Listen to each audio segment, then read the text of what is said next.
It seems to me unfair that the political parties, who you would think should be the most important voice in campaigns, are the ones that face most onerous rules and regulations on their campaign donations. And the billionaires have no regulations. Let's just have a fair fight. It's the First Amendment, and I'm proud to represent my clients and to tell staff or the members themselves why we think they got it wrong. All right, welcome to Counterpoints. Today, we're going to be talking about the corporate takeover of Washington. We've got an author over here, Brody Mullins, who wrote with Luke Mullins the new book, which is destroyed.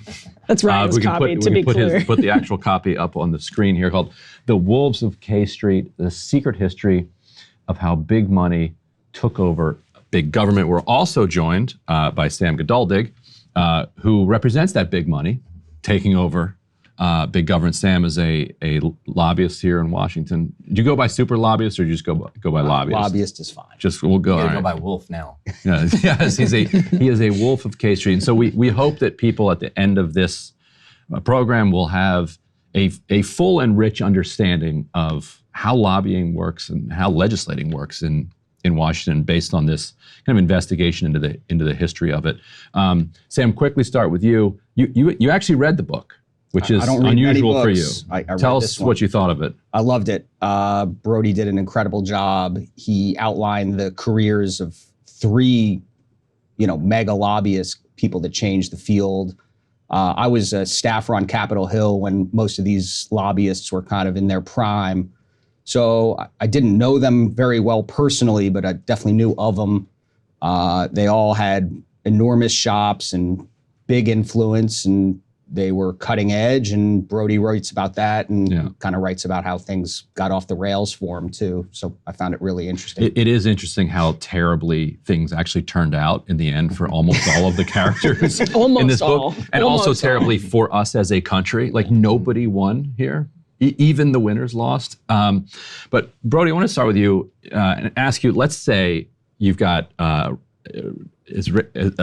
Ukrainian oligarch, or an Israeli oligarch, or a Russian oligarch, although sanctions come into, well, let's go with the sanctions. Sanctions are a problem too. That's a political problem.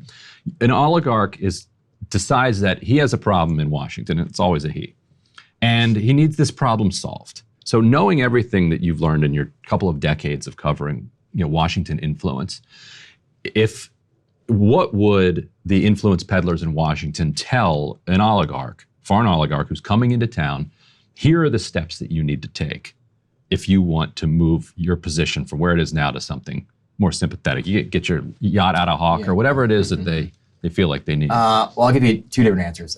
In a normal world, the oligarch would hire lobbyists, Republicans and Democrats, and lobbyists are really translators. I mean, oligarchs or U.S.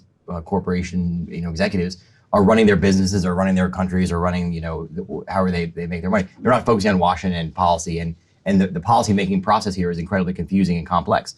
So lobbyists in general are translators. They tell people, here are the people you need to talk to, here's the story you need to tell, here's how a bill becomes a law or how a resolution would get passed.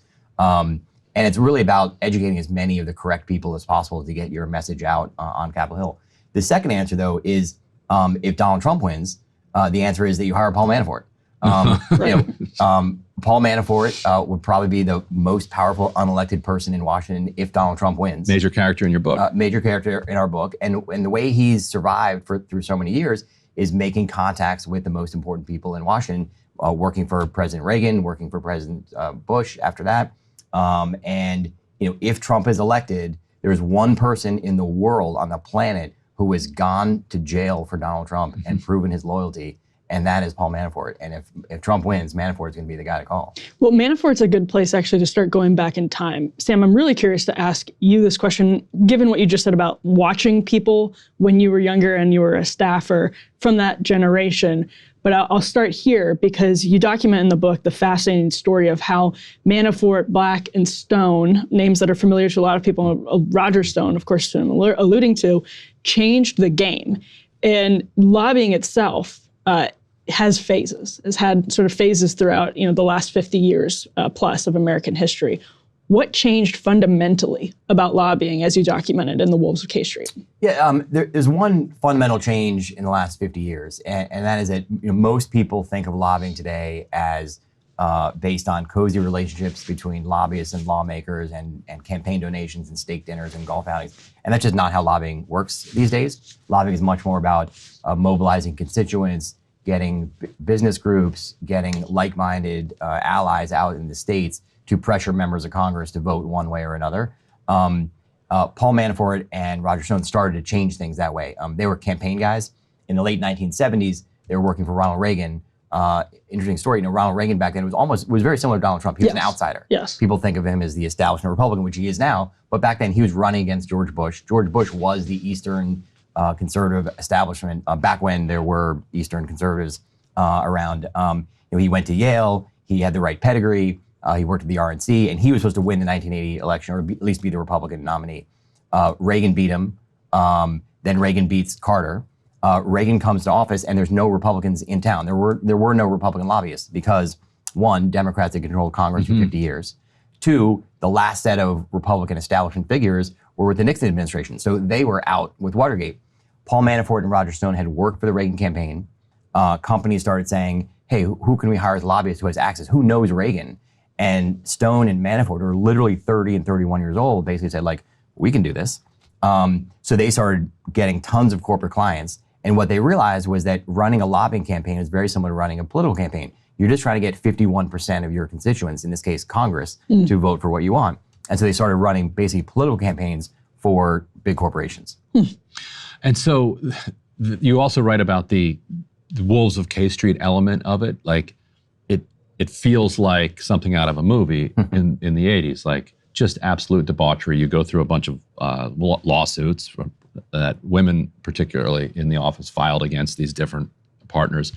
It sounded crazy. Like, and some of these guys just sounded like a complete cliche. I think it was it Boggs who would ride in his top-down Lamborghini or Porsche on his brick phone, car phone, smoking 5 cigars a day. Hell yeah. How has that changed, or has it not changed? I mean, obviously it's not exactly the same, but the culture still feels. I feel like the culture has changed in Washington. That was very, Mad Men 1950s mentality that we had in Washington through the 1980s. I think a lot of that has cleaned up. But is that right? Like, yeah, 100%. Like when did you see it? Did you see it clean up in your arc? It had been cleaned up by the time I was on Capitol Hill as a staffer. I think, the campaign finance law and the lobbying reforms after the Abramoff scandal really tightened things up. It's like 2012. Yeah, that sounds right. Brody broke that story too.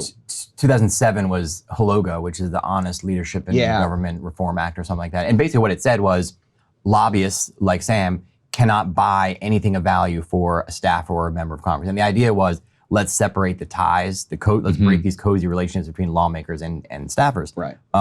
So that lobbyists can't, registered lobbyists can't bring a staffer to play golf or can't buy dinner or go to Nationals game to sort of separate those ties. One of the results of that, unfortunately, the unintended consequence, was a lot of lobbyists said, well, I'm just not going to register. The rule applied to registered lobbyists.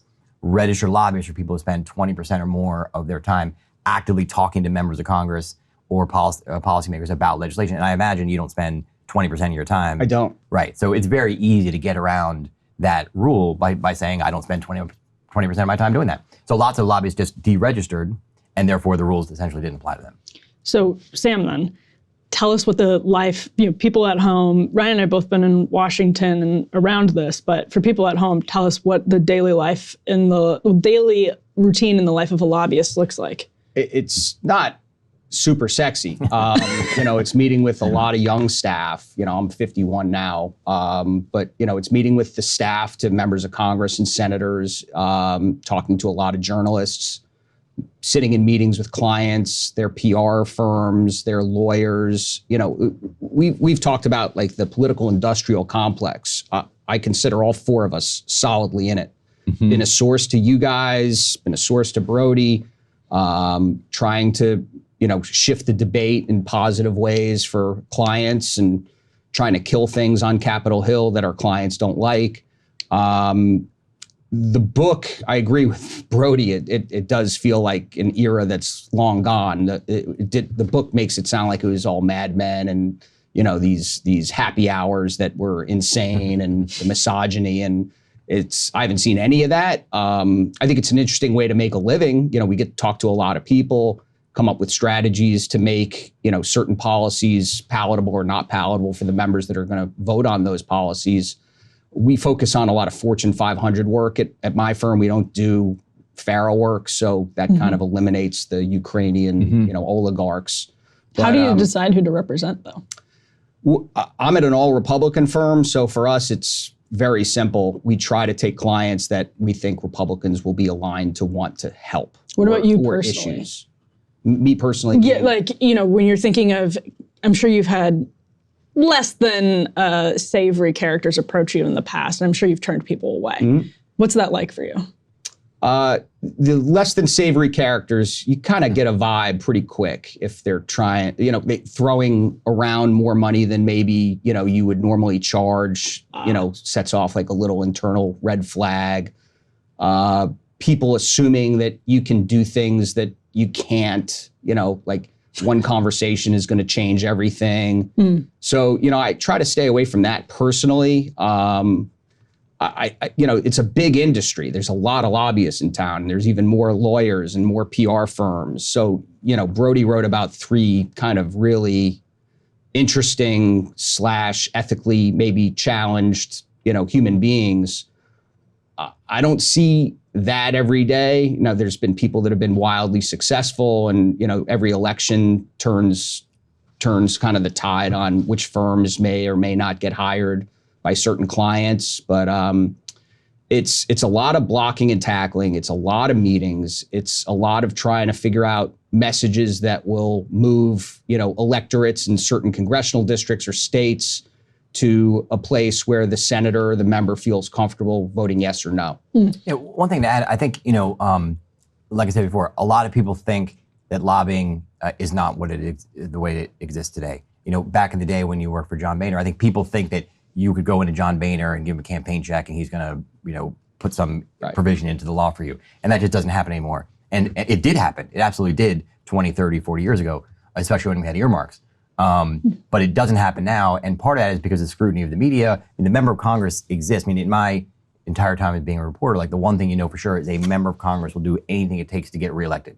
And if they're going to do some sweetheart deal for a lobbyist buddy and get caught, they could lose their seat. So they're not going to do that. Yeah. I would add the media landscape, back when Boggs and Podesta and Manafort were doing what they were doing, was so tight. You had 3 major newspapers, maybe 4, a couple of network news shows that only ran a half hour every night. Now with cell phones and the internet and all the media kind of outlets that have popped up across DC, it's really hard to have a quiet conversation in a smoke-filled back room. Like there's no secrets anymore. Nobody even smokes. It's true.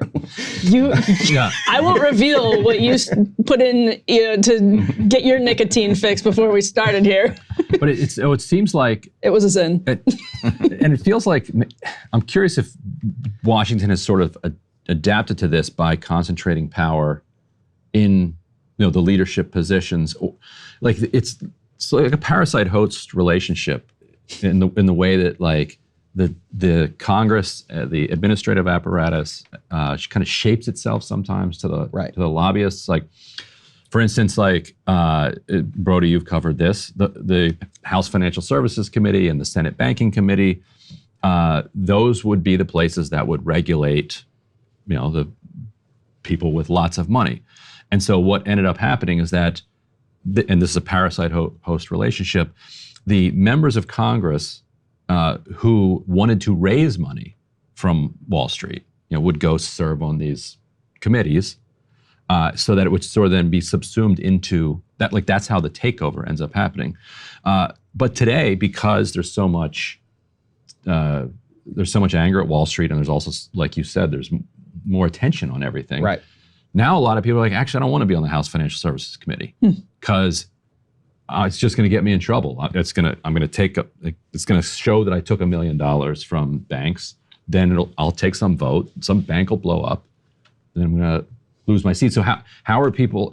That's more on the Democratic side. It's harder, I think, to get called out for it. What is the current state of like fear of getting called a toady to corporate America? There is an incredible amount of populism in both parties right now, and there is kind of a notion that these PAC checks that ran kind of politics in the 90s are a double-edged sword. You can get a $5,000 PAC check, and it can be turned around and used against you in a 30-second ad by your opponent or a primary opponent. Which these are all things that didn't used to happen in the 90s. Primary opponents, kind of, the negative ads have gotten more kind of intense. Parties had more control, maybe. And outside groups do too. You've got all these, I guess, super PACs that are funded by, maybe one or two donors that are willing to do things that maybe the party apparatus in the 90s would have never done, which is challenge a sitting member of Congress. So, you take a check, a PAC check, which sounds kind of benign. All it is a corporation's employees contributing to a fund to give to politicians that agree with positions the company agrees with or disagrees with. And it turns that contribution into maybe a 30-second hit. So, you got $5,000, but it did like $1 million worth of damage to your favorable rating as a member of Congress hoping to get reelected. So what do lobbyists do to get around that now, or to try to duck that liability? I think, hopefully, your clients aren't that hot that, that would cause a problem. And it's our job as lobbyists to make sure that the members that we're trusting, and they're trusting us to have serious conversations about how to move the ball forward in Washington on any issue, that we're not going to put them in hot water. So, if I'm going to sit there and talk to Congressman X and say, here's a bunch of money, don't worry about it, it's all okay, and then he gets a negative ad run against him, that congressman's probably never going to talk to me again. So you can't win too much. We can't do it the way those guys did it. It's interesting. I said before that a member of Congress will do whatever it takes to get reelected. And obviously that means you need 51% of your constituents to vote for you. But you also need money. After Watergate, essentially, the Federal Election Commission was created and legalized political action committees. Companies started giving tons of money to Republicans and to Democrats, and created sort of a pro-business center in the U.S. where in Congress, where both Republicans and Democrats listen to corporate America and listen to their lobbyists and listen to corporations, in part because they're getting this money. We rose to a point where about half, members of Congress get about half of their money from corporate PACs. And that made members of Congress, Republicans and Democrats, more dependent on money from corporate PACs. That meant that allowed corporations to create a pro-business working center in this country. That's now fraying because both Democrats are not taking corporate PAC money and some Republicans are not taking corporate PAC money because of the issues that Sam mentioned. So now what we have is members of Congress, Republicans and Democrats, getting money from small donors. Small donors tend to be more ideological, less concerned about getting things done in Washington, and oftentimes trying to blow up things in Washington. And you have members of Congress on the right and the left who are now, instead of appealing to the middle and coming to these companies to get their money and see what they want, are sort of moving to the extremes, which I think has made politics more extreme on both sides. And so the other thing about corporate PAC dollars is that while there are problems with them, we know where they're coming from. We know how they're raised. They're regulated. They're disclosed. They're capped. Donations from billionaires and small donors, we don't know who these people are. We don't know what they want. There's very little disclosure. And that's a bigger problem that we have in politics. And the political parties are still capped. So the super PACs and billionaires are doing whatever they want with no rules and no limitations. And the political parties, who I think we'd want to be the dominant force in politics, are no longer the dominant force in politics. And that's a problem. Go ahead. Yeah, it's interesting that you say that. I want to hear your guys' take on this because, I grew up worrying about corporate power like that in the 90s. Like that was the thing the left really cared about. And we called it the corporate media. Now it's become the mainstream media. and you would say, oh, okay, big oil's doing this, and and so on and so forth, and corporate power replaced, labor power, environmentalists, women's groups, other coalitions that backed the Democrats in the 70s, and so that's why we understood it in that kind of dialectic. But your point is a really fascinating one, because just last week and the week before, we were covering this race in Portland, Oregon. I don't know if you guys follow this at all. And Sam, you wouldn't have, because it's a Democratic primary. Who cares? I love Democratic primaries. There was Oregon's 3rd district. Pramila Jayapal's sister was running. Right. And in an open race, Earl Blumenauer retired. And AIPAC decides that it's going to weigh in against Jayapal's sister. But because AIPAC has a kind of toxic relationship with Portland, they're not going to come in and be like, we think that Israel's war is going great, and we support this liberal Democrat, because then everybody would just say, well, we're voting for Jayapal. So they created basically fake super PACs. Like, they just propped up brand new super PACs and dropped millions of dollars into them at the very end, so that they didn't have to disclose until after the election had already happened. It's like a domestic version of the European Center for Modern Ukraine, basically. Yeah, which is the shell group that Podesta and Manafort and so boom, they pick a member of Congress just with this maneuvering. What does that do to Washington?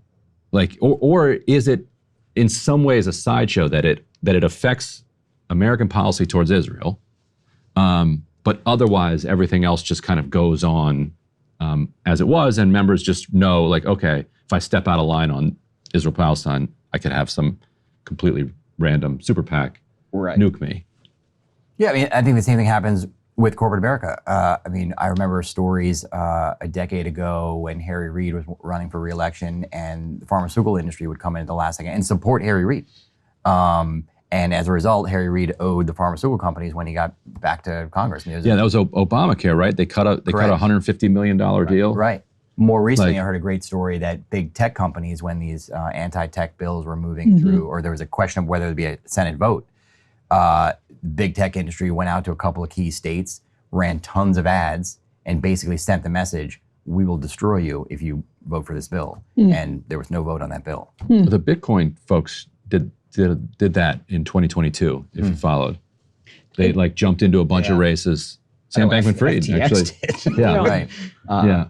You're sending a message that, and I think the point here is that, the government and the president and Congress are incredibly powerful, but not as powerful as big companies at times. When big companies can come in and take people out, that means that these members of Congress, who again exist to get reelected, are going to be careful and not want to go against corporate America. Yeah, I mean, that's incredibly interesting. And one question for Sam, just sort of about the vibes on K Street right now, because I don't think, mostly when you're talking to lobbyists, they're like sort of what people would imagine as the elite, coastal elite, sort of in their bubbles.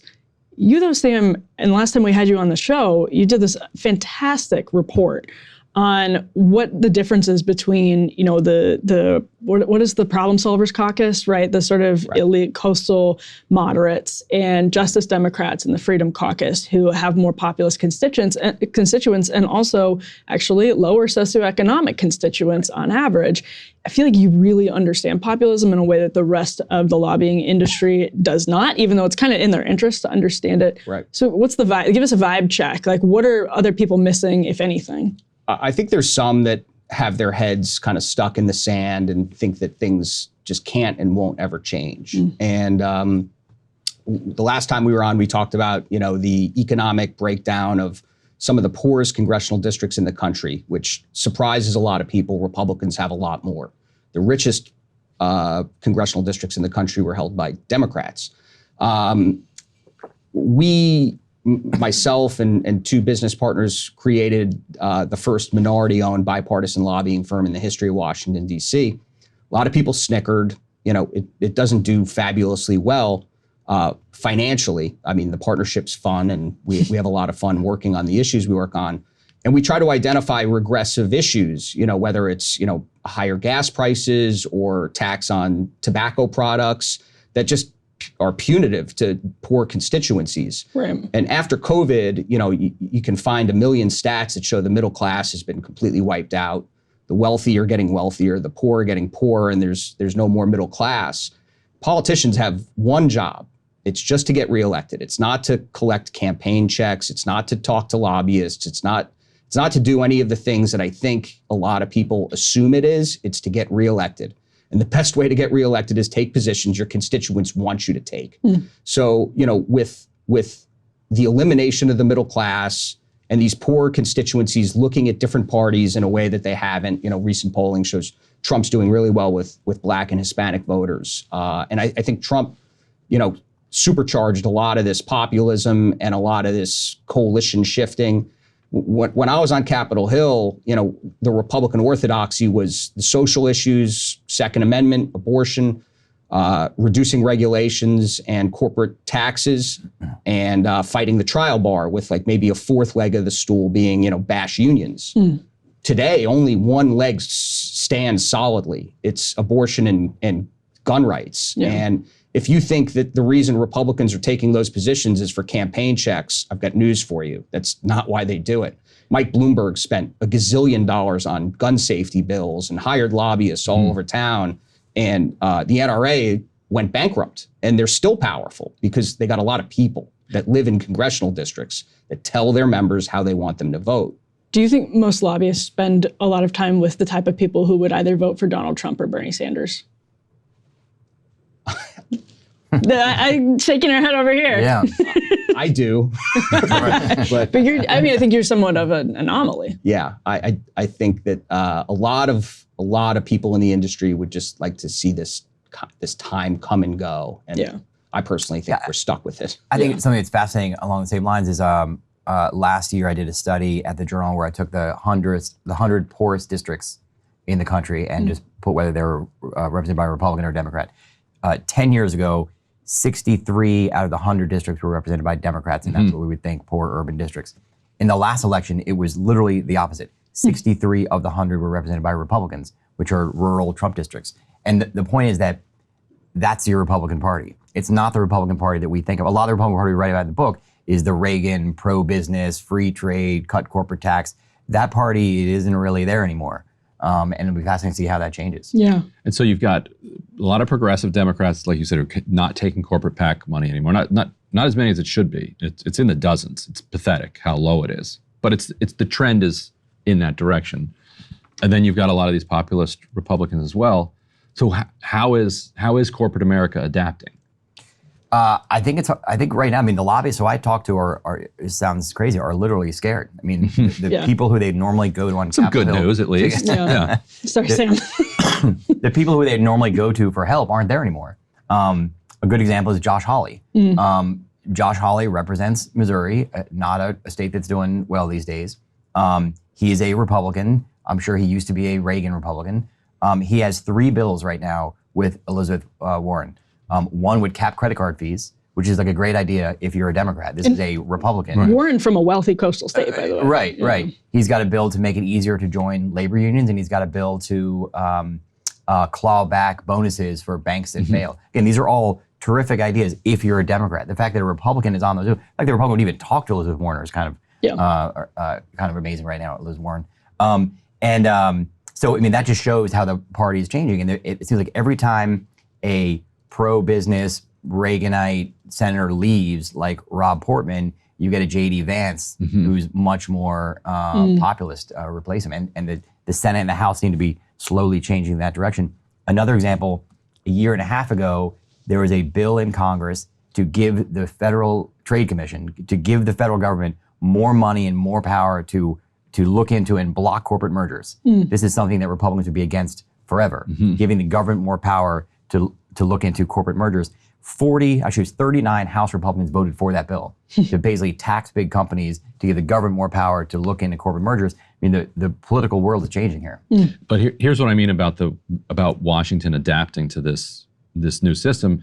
As soon as there's this populist wave, and as soon as people start to get control of their members of Congress again, all right, now Hawley is responsive to actual Missouri Republicans. Right. All of a sudden, lawmakers don't matter anymore.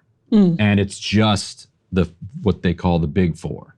The Senate leader, the Senate Democratic leader, Senate Republican leader, House Democratic leader, House Republican leader.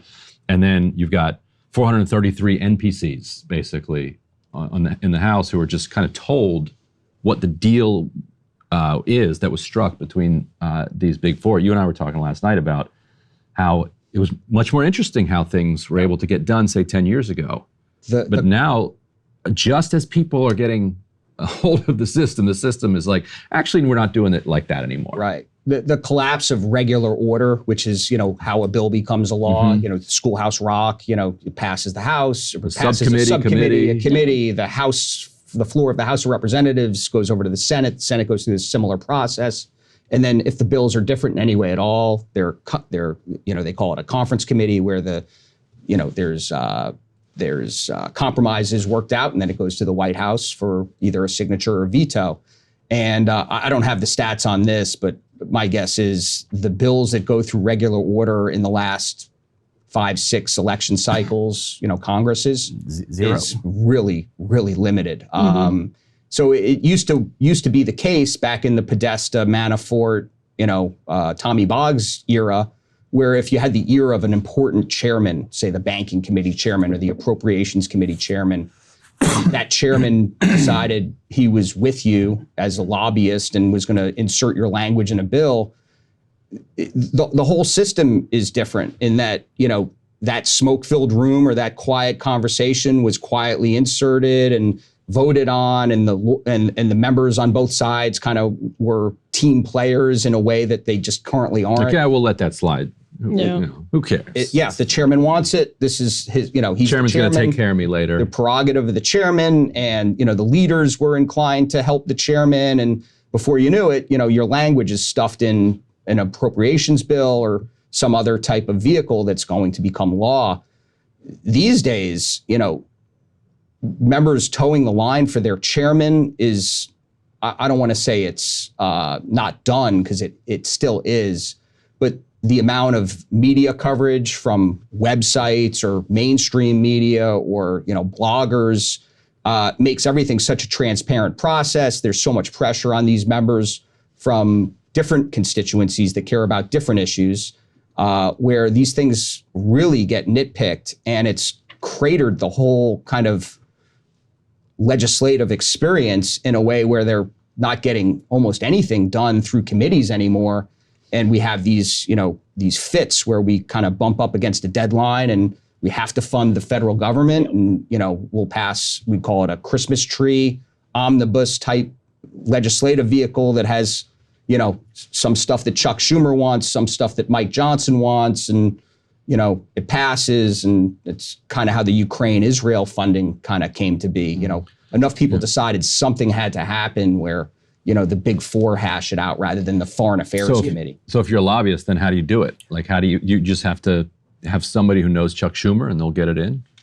Yeah, I was going to rewind for a quick history lesson or reminder. So before Watergate, power was held by the government basically by three people: the president, the House Speaker, and the Senate Majority Leader. They were all guys, and there were just a few lobbyists. And if you had a relationship with one of those three or two of those three, you get anything done you want. There's less scrutiny, like you said. After Watergate, the country rebelled against that system. We elected 50 or 60 reformers who came to Washington who changed government power. They took power from the White House and moved it to Congress, and they moved it from the congressional leaders and pushed it down to committees and subcommittees and give everyone lots of power, so that tons of people were committee chairman or subcommittee chairman. Tommy Boggs, one of the top lobbyists of that era, used to joke that when he went up to Capitol Hill and said, "Hey, Mr. Chairman," half the people would turn around because half the people were subcommittee chairman, and it shows that power was diffuse. That, as Sam is saying, has started to kind of boil back together, where power is coming back to just the House and Senate leaders and the White House. If Trump is elected, that's reelected, that's really going to push things back to the White House again. I mean, Trump just openly doesn't do anything in Congress. He just legislates and tries to create laws through the executive branch and through executive orders. So I think that if he is reelected, we're going to go back to that era where there's just a handful of really important lobbyists. Power will be not just in the Trump administration, but really just in the White House, or really just in the Oval Office. I mean, he just does things on his own. So that's really going to bring us back to an era that we've sort of moved past from. That brings me to a question I really wanted to put to both of you based on an anecdote of my own. I was once in a green room with a fairly high profile media personality. And I think I was ranting about lobbying or something like that. And this person sort of took me aside and said, you know, a lot of people don't realize this, but lobbying is actually a good thing because otherwise nobody would know what to put in these bills. The lobbyists are the only ones who know intimately some of these issues because congressional staffers are 25, have a million things in their portfolio, and have no idea what is actually going on in this district in, let's say, Missouri. So I think that's probably true, but also ridiculous defense. I still, though, want to put that out to both of you to see if you have thoughts on, you know, maybe people like myself, Ryan, rage against the industry. You know, if we got what we wanted, just eliminated it, whatever, what are the downsides in that sort of hypothetical world? You know, I was raised by two very liberal parents. My dad was a criminal defense attorney who represented violent criminals. And he raised me saying that, you know, you may not like my clients, but their rights to be defended make this country great. And I don't know that I necessarily bought it when I was a kid, but I used the arguments against. You're like, this is good rhetoric. I used it against them when I became a lobbyist. Like my clients deserve the right to complain about Congress. It's speech. Yeah. Like they don't do everything great. And, you know, to tell anyone they don't have the right to amplify their voice, to complain that they're getting something wrong. And the more you get to know members of Congress, the more you know they definitely are not exactly getting things exactly right. That's so, for sure. You know, it's the First Amendment, and I'm proud to, you know, represent my clients and to tell staff or the members themselves why we think they got it wrong. And do you think they appreciate it sometimes because they genuinely are unaware of things that you bring to them? Yeah, I mean, it depends if we're going in with someone that's really working hard against what we're trying to accomplish. But yeah, for the most part, you know, we have a lot of clients, so you know, it's not in my business model to, you know, kind of blow up one relationship over one single issue. So, you know, sometimes I go in and it's for something very good that everyone here would think it's the right thing to do. Right. And, you know, maybe the next week, not. And part of the history here, and you could talk about this a little bit, is that it was deliberate in the sense that lawmaking was privatized by Newt Gingrich. When Gingrich took over after the 94 wave, he got rid of what was called this Democratic Study Group, and he took. So there was basically this entire apparatus that existed in Congress where members could and their staff could get help doing legislation from basically people who were just technically proficient at it. And Gingrich just took an axe to it and said, you know what, cut staff salaries, cut member office budgets, such that it was just no longer physically possible for them to write legislation. Like, oh, did he have a plan B? And yes, he did have a plan B. It was K Street. Right. And so then he also at the same time insisted that, that was delay, right, through the K Street project, saying you got to hire Republicans. Because at the time, there's so many Democrats from the legacy era of Democrats controlling Washington. Well, and ideologically, it made more sense for a Republican like Newt Gingrich, who was limited government, pro-free enterprise, pro-corporate at the time. That union made a lot more sense. And so he basically privatized the function of legislating out to K Street. And it did become true that the only people that knew how to do it were K Street. Yeah, so I said before that lobbyists, good lobbyists, are translators. They're also subject matter experts. I mean, our federal government, all of our agencies are incredibly complicated, incredibly bureaucratic, incredibly hard to understand. The laws are written by lawyers who are, not the easiest people to understand sometimes. So creating laws and legislation is very difficult. The subject matter is very difficult. You're regulating industries that have incredibly complicated business models and plans. So you want experts writing the law. Unfortunately, the people who are working in Congress are really 25 or 35-year-old at most. They're not experts. And it's not their fault. It's just that they haven't had that experience. So therefore, as you say, lobbyists sort of become the experts. I know for myself as a reporter, I rely on lobbyists lots of times to understand rules and regulations because they used to work at the EPA in the Air and Water Subcommittee where they wrote the law, and it could explain to me why this law or provision is the way it is or isn't. The issue is that, and in fact, going back, the framers of the country knew that the government wasn't going to create rules and regulations in a vacuum. They knew there'd be these interest groups, lobbyists, they called them factions back then. What they thought, though, is that there'd be sort of a fair fight.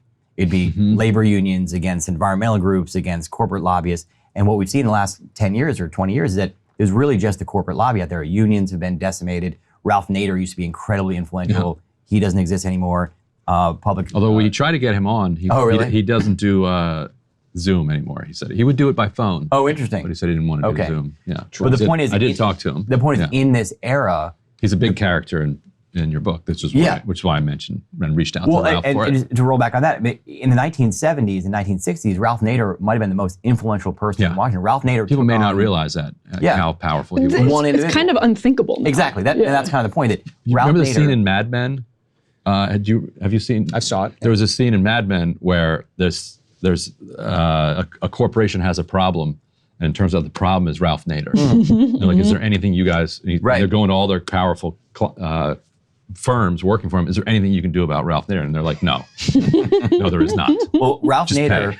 took on General Motors back when what was good for GM is good for the country. I mean, he took them on and won on auto safety regulation, which shows one, how much power and influence he had, but also companies didn't have any influence until the 1970s or 1980s. And so today, the problem is, there's nothing inherently wrong or illegal with lobbyists. As you say, lobbyists have the right to petition their government. They have the right to raise money and give campaign donations. The problem is that lobbyists are the only voice being heard because the other side just doesn't have the resources that they used to have. So in fact, for our book, we spoke to a professor who had done a study, and he talked to 70 corporate lobbyists and said, hey, who is the number one person you're fighting against? And not one of them said a labor union. So companies are not, the other side of company fights isn't labor unions. It's really just other corporate lobbyists, right? It's company against companies these days. Yeah. And sometimes it seems like companies are just, or going back to the parasite host situation, sometimes you'll have people in Washington just kind of create problems for corporations who then have to then come in and pay lobbyists who are their friends to solve those problems. Very much like how the mob would go to to a small business, right, and be like, would you like to put me on retainer to make sure your window doesn't get smashed? Would you like me to advertise an Axios for a week?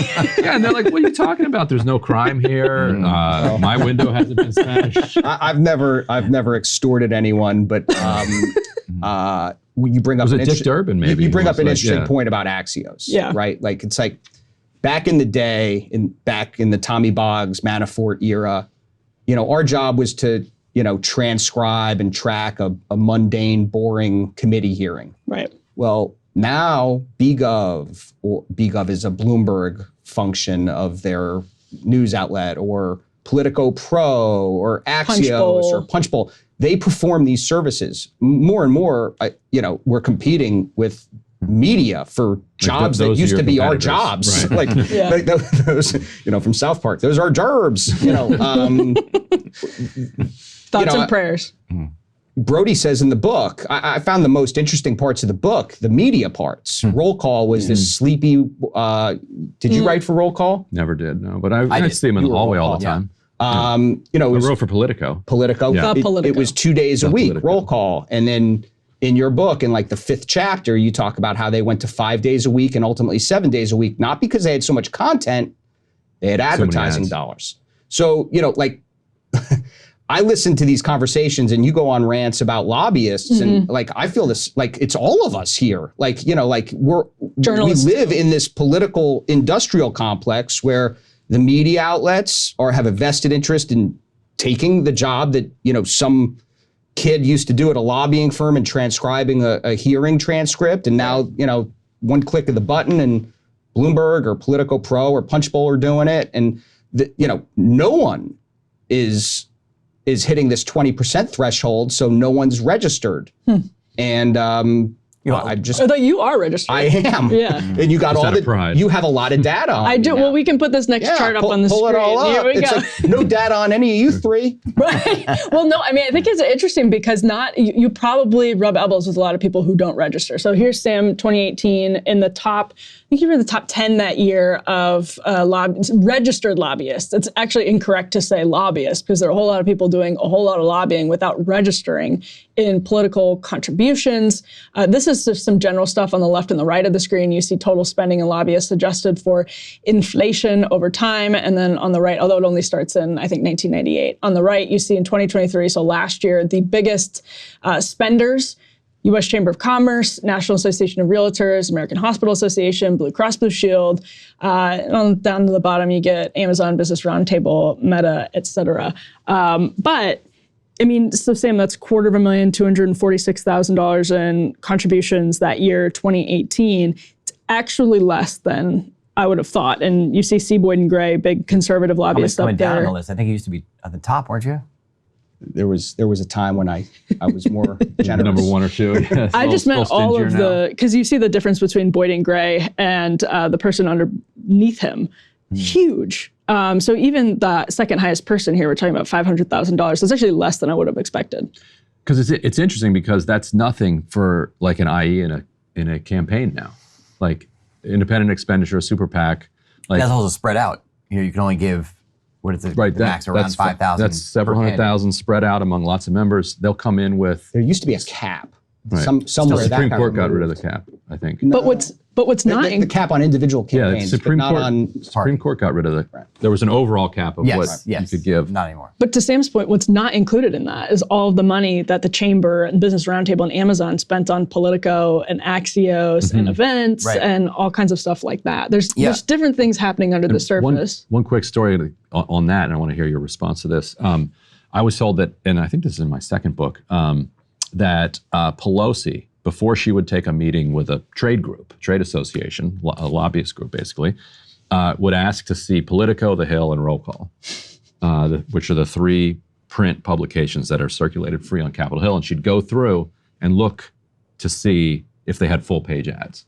Because those are $10,000, $20,000 a pop. That woman's smart. And if they had in each one, then that was a proxy kind of for how much water they're drawing in town. Like how seriously do I need to take these people based on how much they're going to be spending in town? It's like, oh, full page ads in every single one. But it doesn't show up on Open Secrets. These are right then, but that wouldn't show up as Although it might if they had to spend it through some lobbying shot. Anyway, but in any event, how does the media play a part in lobbying today in the way that it didn't before? Yeah, it's a great question. So members of Congress get their information in various ways. You can get it from your staffer, you can get it from a lobbyist, or you get it from the media.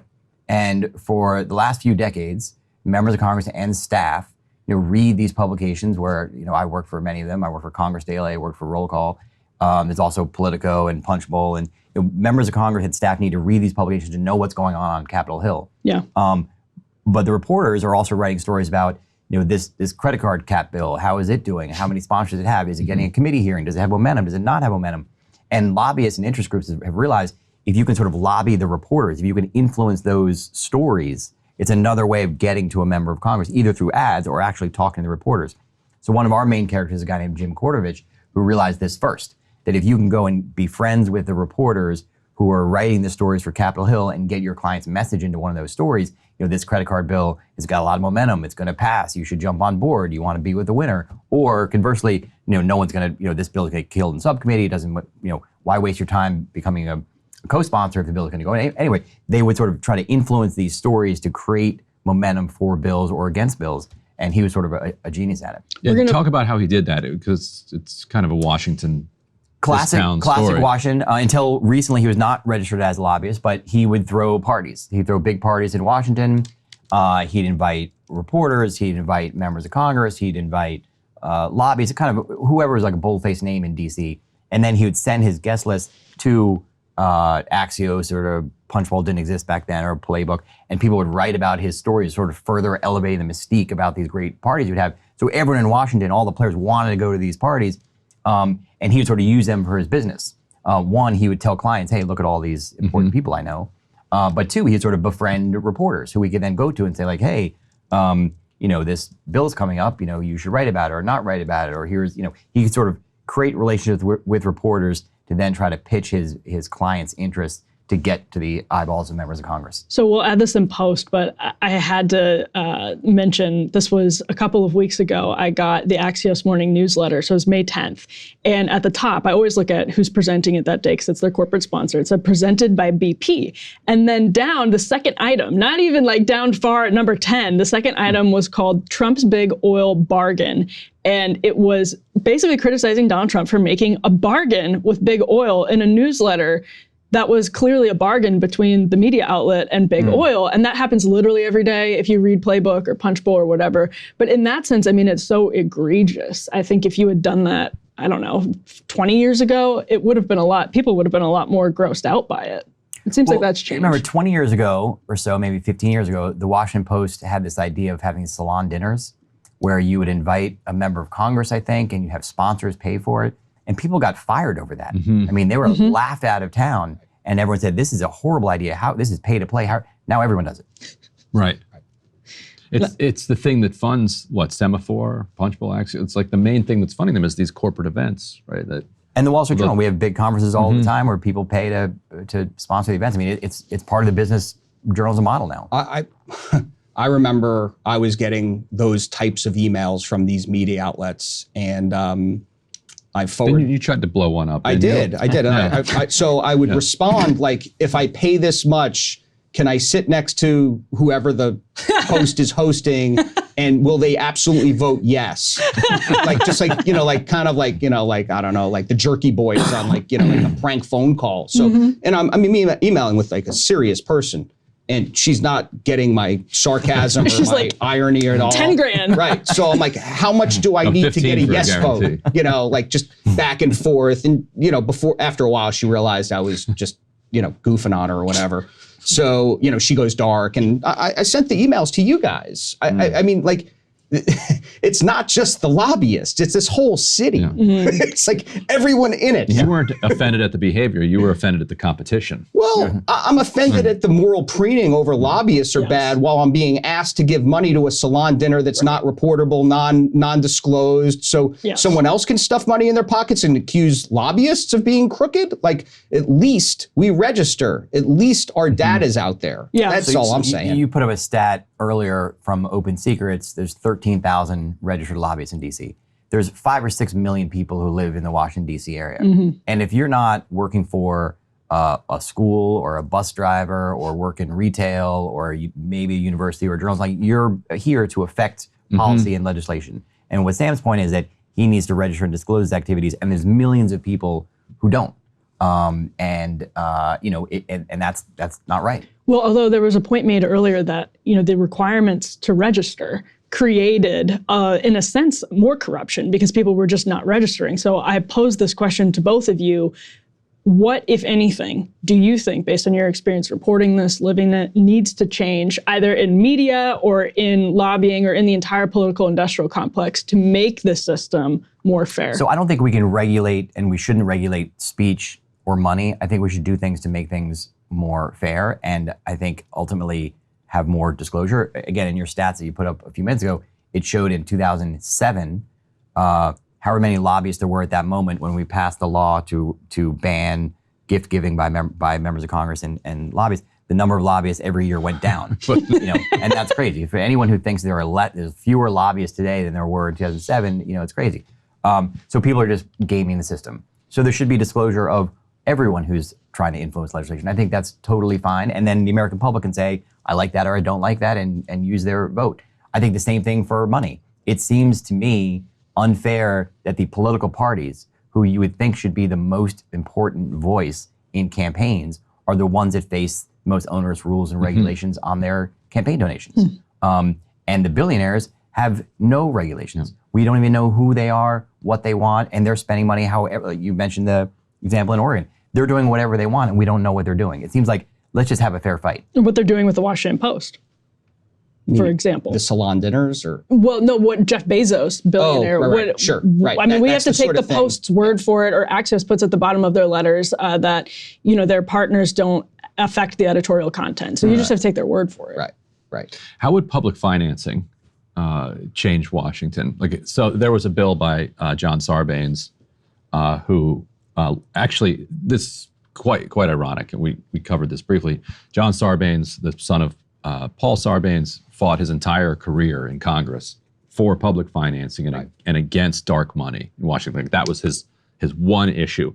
He retired this year. He was replaced by a woman who won because she got millions of dollars in dark money contributions from AIPAC to beat there's no Harry doubt Dunn. if you remove money from the system will be better. I just don't think you can remove money from it. Well, I don't think you can remove money, but on the equalizing front, because the Supreme Court's clear, they're going to let the billionaires and others do whatever they want. But his bill would have said the federal government will match, and they were going to. He had a clever way that corporations who got fined by the SEC, that money would go into a fund that would then. So it is corporate funded. So it is corporate funded, yes. And Putting more corporate greed in politics. CFPB is better at getting those fees or those penalties than maybe the SEC. Yeah, so let's add them both in there. But it would match. Let's say if you gave $10, it would match at 6 to 1. Right. And so it would try to level the playing field and get regular people the chance to come in and balance out the. I would just say as a Republican staffer, that would have been like, my hair would have been on fire. The idea of public financing, what a waste of taxpayer dollars for campaign ads that annoy almost every constituent. But the longer you're here and you're seeing the bedfellows change rapidly, Republicans are getting outraised like 3, 4, 5 to 1 to Democrats these days. People don't realize that. That wasn't the case. Yeah. And, I could see. You mean like in swing districts? All the billionaires in this country, minus the 2 that are always mentioned, are Democrats. Yeah. And they're giving heavily to Democrats. This whole. Fact check that. They're all Democrats. That sounds like a vibe statement. Well, but the thing is, the 2 that's, as Sam said, we just saw C. Boyd and Gray right up there. So C. Boyd and Gray is just quadrupling what the other guys were giving, and he's like the Republican. It's true, Democrats are rich. He passed away. There are a lot of wealthy Democrats, increasingly, that are giving their party and I guess I'm not complaining about it. I'm just saying you could see Republicans move to a place where, if they keep getting outspent 3, 4, 5 to 1, maybe public financing would help. It's just I watch the statistics on Hispanic voters with Trump, and it's maybe, Democrats might want to close the border soon if it keeps going in this direction. You can't predict everything, and what's true today might not be true tomorrow. And when I was a Hill staffer, I thought we'd have a funding advantage as long as the day was long. We're never going to lose this. Corporate America loves us. We're when fighting did that against. Change? And that's the end of Brody's book. Yeah. You watched it unravel. How did it change? How did we get to a place where Republicans are no longer necessarily the place that's going to get the corporate contributions? I think Trump really sped it up in 2016. In one election, he knocked off the Bush dynasty and the Clinton dynasty without spending a dollar. 2 birds, 1 stone. Right. Didn't spend any of his own money either. And he was outspent probably 100 to 1 in that cycle, I'm sure. And then certainly, midway through Trump's term, corporate America started shifting on him. They were not, full-throated supportive of Trump. I think that's probably when, that was the tipping point when Dems really kind of started having a fundraising advantage. Exact same time he's sending trillions in corporate tax cuts through Paul Ryan. But how did you watch this happen? Both things happened at the same time. What was it like to watch that? Where on the one hand, your clients are getting the biggest gift they've gotten in decades. Right. And at the same time, they're so furious at the people giving them the gift. The clients are furious at the person giving them the gift, and the person giving them the gift is furious right back. And I think that was a little different. I feel like Trump just wanted to win. He didn't care what it was. At the time, and for sure. Paul Ryan had teed up this big win, and he just took it. I agree with that. And what's really interesting is if he wins, most of that tax cut is up in the early next year. So it'd be up to him to much whether, of that tax cut expires. because they did it through reconciliation. Right. Yeah. Now, most of the corporate tax doesn't expire, but anyway, the whole ball of wax will be up for renewal. And he's already allegedly promising, according to some reports, that he'd bring back a big tax cut for the rich. so that'll be interesting to see what actually happens, because the biggest beneficiary, $1.3 trillion of that, was for corporate America. And is Donald Trump going to renew that? Or does he take some of that and give it to his constituents, which he could, sort of more blue collar workers?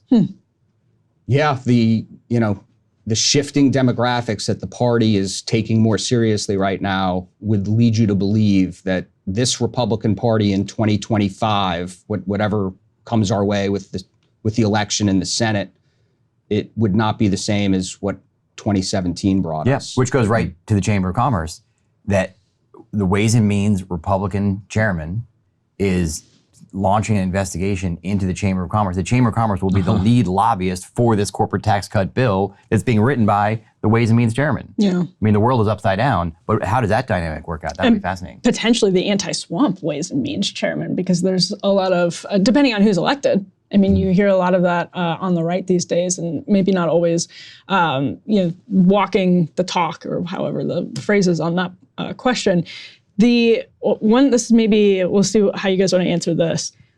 Is there anyone you could say is like the most corrupt member of Congress? Is there anyone? I mean, Bob Menendez is a real candidate. Is there anyone, or maybe even the most corrupt member of the political industrial complex? Are there standouts right now? That's a hard question. Some people would default to Hunter Biden, probably James Biden, Frank Biden. We go down the list. I always felt in my time covering Capitol Hill and lobbying that most people in Washington are good people here to do the right thing, hard workers. But there's always 1%. It was 1% of people who are corrupt and problematic, and that means that as a reporter, there's 5.35 members of Congress. You got to go find them. They're the bad guys, and in lobbying, sort of the same way.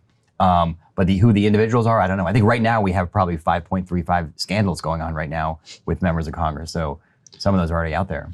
What's post-Congress life like now for lawmakers compared to before? Like in the past, you do your 10, 20 years. Right. You go out, you set up a shingle, you get hired by a big firm, and lots of people in Washington, so that's why you're valuable. There seems to be so much more turnover now. There's a ton more turnover. That if I were a 70-year-old member of Congress retiring right now, they might not know 90% of the people in the House, and so then that makes them worthless. And the staff too. I mean, I guess I'd call it a brain drain. I don't know what else you call it. 20 years ago, I would assume the average term of a member in a safe district that where you're, not concerned about getting beat would have been 10 terms, 20 years. I bet it's half that now. And the staff aren't staying as long. So it's become, and it's to your point about educating people, the members don't stay as long, the staff don't stay as long, and they're still dealing with really complex issues that, you need a lot of time under your belt to become an expert on some of these really arcane issues. And, when we bring, a client in that can speak articulately about what a regulation means, and if it's written this way, it means this or that, it's generally helpful. I really don't see anything wrong with it. Except the other side's not in there. But it's like, if an articulate, smart, well-briefed person can come in and talk to a 23-year-old who got there a year ago, has no idea what they're doing. By the end of the meeting, they'll be like, yeah, this guy sounds right. Or Ryan was a crunchy weed lobbyist back in the early aughts. And that was, at the time. But now, just John Boehner, other people are have lobbied on behalf of cannabis. It's become a big business we talked about last week. But at the time, that was not a perspective that was well represented. Yeah. But also everybody knows what weed is. And so it's not the kind of thing you can kind of snow anybody on. I just don't agree that the other side doesn't have a voice. I mean, there's so much money in politics. I guess if it's another corporation, they do. Yeah, or there's a million interest groups and think tanks that have positions. I don't know why they take them, but they do. I assume they're well funded. I assume there's someone out there that cares. And look, every time a Republican tries to do something, there's a Democrat sitting on the other side of the aisle that doesn't want him to do it. And even on these like little municipal issues that end up in the omnibus bills, we were talking about earmarks earlier, and obviously that's different now, but there are all of these things that are crammed in it. Like Ted Cruz just got a big win in this direct flight from Houston to DCA. Things like that, not even necessarily partisan, but from a business perspective, you have one airline competing with another, like those little types of things. If it was a big win, then someone was opposed, and I'm sure they were well funded. Mark Warner. Yeah, so no, that's fair. Whoever was on the other side was probably working hard to make sure Ted Cruz didn't win. And, with a 50-50 or 51-49 Senate and a 3-vote margin in the House, it's just incredibly difficult to win at all. And that's kind of back to your book, the environment that those three lobbyists were dealing with. They had 40, 50, 70 seat margins in the Democratic, kind of controlled House. I think it had been 40 years of kind of solid Democratic control. It was just this environment with the media landscape the way it is, the margins in the House, in the Senate the way they are, it's very hard to accomplish a lot. The executive orders, whether you're for them or against them, are great for 4 years, but you're 4 years away from them all being completely undone when the opposing party wins. So, if Trump wins, it'll take 100 days and he'll have, executive orders, all day long, every day, and undo everything Biden accomplished. And that's no way to run a country either. So, getting back to legislating probably would be a better solution for the country. More staff, higher paid staff. Yeah. But really though. Yes, actually, that is my populist argument that I don't think would be.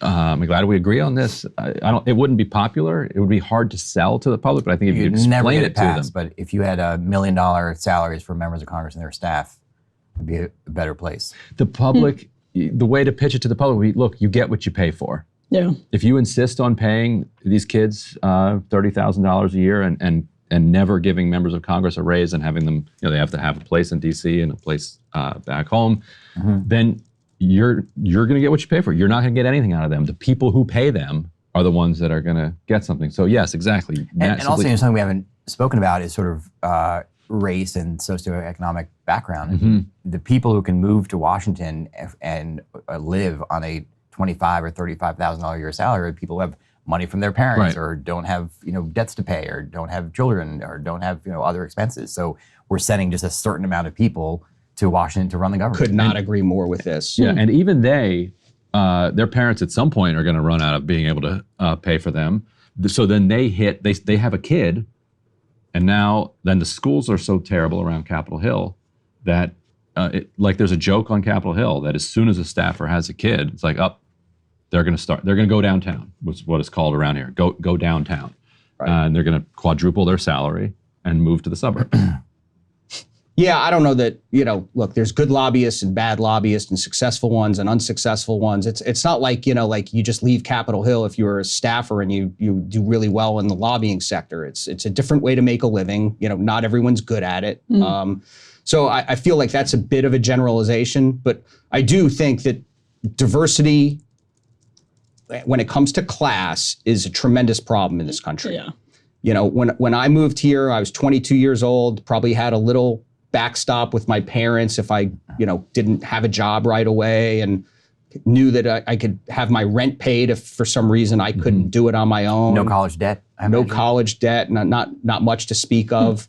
And, a lot of kids just like me show up here, and there's kids that don't look like us that wind up in Washington and struggle with, getting enough dress shirts to wear under a suit, or, not really knowing how to hold a fork and knife in a way that, is socially acceptable at a cocktail party. And the city, not lobbying, the city, makes them feel unwelcome. And then, we lack the diversity of very rural, kind of poor, kids that tried to come to Washington because they just gave up on it. Black and Hispanic kids that come from situations where they can't have a backstop on rent, and they kind of cycle out, and Washington looks exactly like us. Yeah. And it's just like, here we all are, and I'm proud of how I made it in this city. I think I did it by my bootstraps, but stepped over a bunch of kids that gave up too soon. And it's a lack of perspective, a lack of diversity that, now we're all in our 40s and 50s and it's our turn, and there's nothing to see. We've all convinced ourselves that, we got here and everyone else can too. And I'm not sure that's right. And it's not just a race thing. It's a class thing. It's just class. And I think we need to do better. Well said.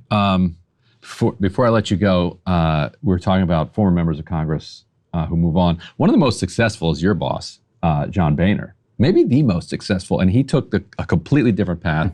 Just like, I'm just going to work with the weed people. He blazed a trail. Blazed a trail. Absolutely genius move. But you have a fun story about his transition from having an entire kind of suite of assistants as the Speaker of the House to not becoming that. Can you allowed to tell that one here? He never confirmed this to me, so it's hearsay, but I have it pretty good.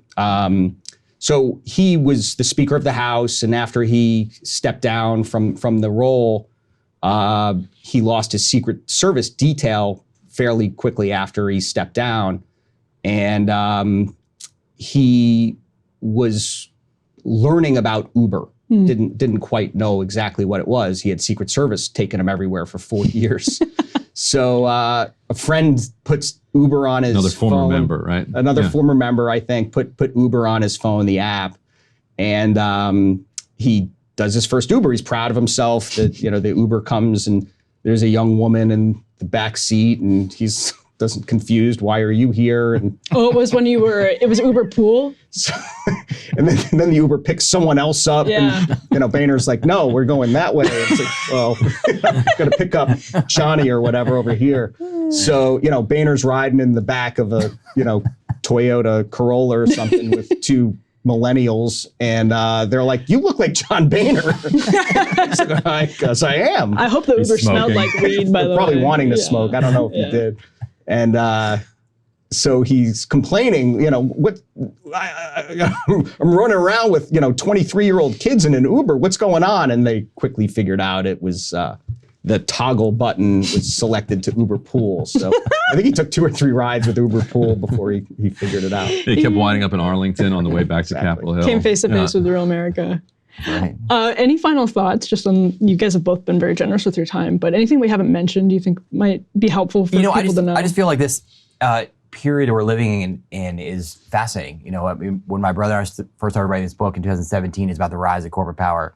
And when we were wrapping it up last year, we realized, oh crap, like this era of corporate power may be coming to an end. And this era that we're moving into now with both Republicans and Democrats going after big business, going after corporations is just fascinating. In a normal world, corporations and corporate lobbyists like Sam would sit here and say like, oh, all we need to do is elect a Republican president, everything will go back to normal. But if Donald Trump wins, it's still the world's still upside down. So it's just a fascinating time to be around and follow this. Yeah, people are pissed. Oh yeah. Well, the book is called The Wolves of K Street. This is Ryan's copy. You can't see the cover because he took it in a lazy river.